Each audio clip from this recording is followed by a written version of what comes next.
मध्य प्रदेश में तीसरे चरण का कल मतदान होना है। एमपी में 9 लोकसभा सीटों पर मतदान होगा। निर्वाचन आयोग ने आज प्रेस कॉन्फ्रेंस की। गर्मी के चलते मतदान केंद्र पर विशेष व्यवस्था की गई है। मतदान केंद्रों पर मिनी आईसीयू की तरह व्यवस्था की गई है। सबसे ज्यादा प्रत्याशी भोपाल में है, जबकि सबसे कम प्रत्याशी भिंड सीट पर है।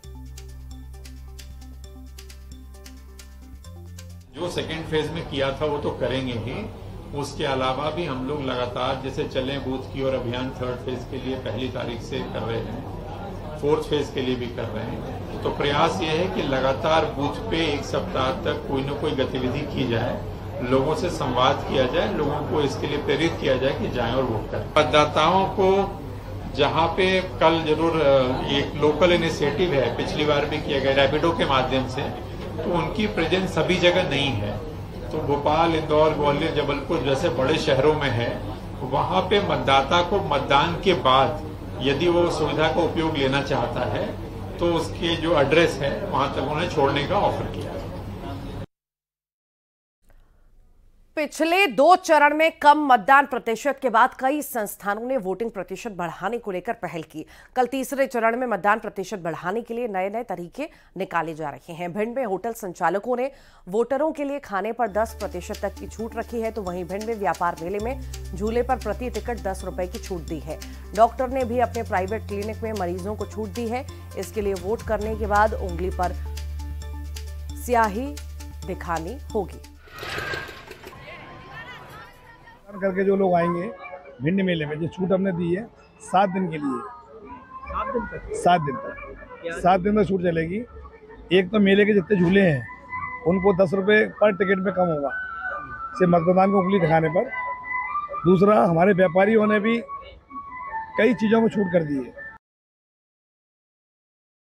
मौसम विभाग ने 7 मई को होने वाली 9 लोकसभा सीटों के हिसाब से मौसम का हाल भी बताया। मौसम वैज्ञानिक डॉक्टर दिव्या ई सुरेंद्रन ने बताया कि भिंड, मुरैना, ग्वालियर बेल्ट जो है टेम्परेचर यहाँ पर 40 से 42 डिग्री के ऊपर जा सकता है। गुना, राजगढ़ क्षेत्र में भी तापमान 42 डिग्री के आसपास रहेगा। भोपाल और विदिशा संसदीय क्षेत्र में भी तापमान चढ़ा रहेगा। बैतूल के आसपास भी मौसम गर्म रहने वाला है। हालांकि इन सभी क्षेत्रों में कल हीट वेव चलने की आशंका नहीं है। अभी देखा गया है तो नॉर्थर्न एमपी में टेम्परेचर थोड़ा बढ़ा है, लेकिन कल के हिसाब से कल उधर हीट वेव का चांसेस नहीं है। लेकिन दतिया, ग्वालियर, शिवपुरी वो रीजन में टेम्परेचर थोड़ा सा 42-43 रेंज में चल रहे हैं। हीट वेव अभी तक हमने डिक्लेयर नहीं, मतलब चेतावनी दे रही हूँ, लेकिन एक दिन के बाद दे रही है। और भोपाल के हिसाब से देखा गया तो यहाँ पे अभी ड्राई वेदर ही परसिस्टिंग है, टेम्परेचर 40 की रेंज में।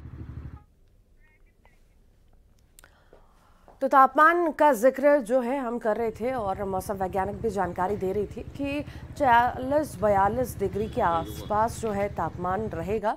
हालांकि हीट वेव नहीं चलेगी, ज़्यादा परेशानी लोगों को नहीं होगी। गर्म हवाएं ज़रूर रहेंगी पर इतनी ज़्यादा नहीं रहेंगी और 40 से 42 डिग्री तक टेम्परेचर रह सकता है। कल चूँकि मतदान होना है और मतदान को देखते हुए तैयारियां तो पूरी हैं, साथ ही साथ कैसा मौसम रहेगा ये भी जानकारी हम आपको दे रहे थे।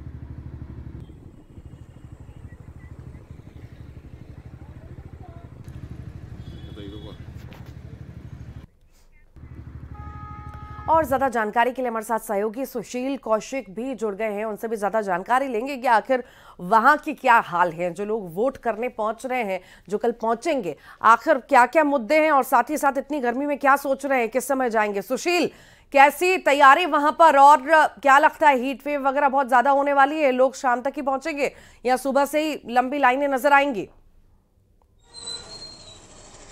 बिल्कुल, देखिए ग्वालियर में जिस तरह का मौसम बना हुआ है, मौसम विभाग का कहना है कि कल भी मतदान के दिन 40 से 42 डिग्री के आसपास तापमान रहने की संभावना है और सीधी धूप रहेगी, सूरज खिला हुआ रहेगा। ऐसे में ये निश्चित तौर पर गर्मी का मौसम ग्वालियर चंबल अंचल में रहेगा। ऐसे में अगर मतदान को लेकर अगर देखें तो सभी मतदान केंद्रों पर व्यापक व्यवस्था की गई है। निर्वाचन आयोग के द्वारा वहाँ शेड लगाई गई है। इसके अलावा बुजुर्गों के लिए पानी के इंतजाम है, सहित बच्चों के लिए बैठने के लिए व्यवस्था भी है, कुर्सियाँ लगाई गई है। 100 से ज़्यादा मॉडल पोलिंग बूथ बनाए गए हैं। लेकिन अगर देखें तो गर्मी का जो मौसम है तो उसमें टेंडेंसी जो रहती है मतदाताओं की वो यही रहती है कि ज़्यादातर मतदाता सुबह के वक्त अपने घरों से निकलेंगे कि दोपहर 12 बजे से पहले मतदान कर लिया जाए। उसके बाद अगर देखें तो दोपहर 3 से 4 बजे के आसपास जो है मतदाताओं की कतार जो है मतदान केंद्रों पर पहुंचेगी, ताकि वो शाम को 6 से लेकर 7 बजे तक मतदान कर पाए। तो निश्चित तौर पर मौसम का असर ज़रूर रहेगा, क्योंकि तापमान मौसम विभाग ने आज बताया कि 42 डिग्री के आसपास रहेगा कल का, तो गर्मी रहेगी। लेकिन लोगों का जो उत्साह है, प्रशासन ने, निर्वाचन आयोग ने पूरी जो है जागरूकता अभियान के तहत मतदाताओं से अपील की है कि वो मतदान करने के लिए आए। तो अब देखना ये है कि हालांकि गर्मी ज़रूर है, तो इससे मतदान का जो परसेंटेज है उस पर असर ज़रूर पड़ता है। लेकिन कल की अगर बात करें तो 40 से 42 डिग्री तक तापमान रहेगा, गर्मी ज़रूर रहेगी। लेकिन मतदाताओं के लिए सबसे अच्छी बात ये है कि सुबह और दोपहर के बाद मतदान के लिए ठंडक रहेगी। इसके अलावा मतदान केंद्र जो है वहाँ पर व्यापक इंतजाम किए गए हैं, ताकि गर्मी से बचाव किया जा सके। वाकई देखिए, तमाम तरह की व्यवस्थाएं यहाँ पर सुशील की तो गई हैं, और साथ ही साथ हमने ये भी देखा कि वोट प्रतिशत जिस तरह से कम हुआ था, और उसी को लेकर सजग करने के लिए लोगों को कि मतदान करने पहुंचे, ज़्यादा से ज़्यादा मताधिकार का प्रयोग करें, इसलिए भी कहीं ना कहीं लोगों के बीच में गए, उन्हें समझाया गया कि जाइए, आप पहुंचिए। हालांकि कल देखने वाली बात होगी भीषण गर्मी के बीच कितनी संख्या में लोग पहुंचते हैं और कितना प्रतिशत मतदान इस बार होता है। फिलहाल बहुत शुक्रिया सुशील।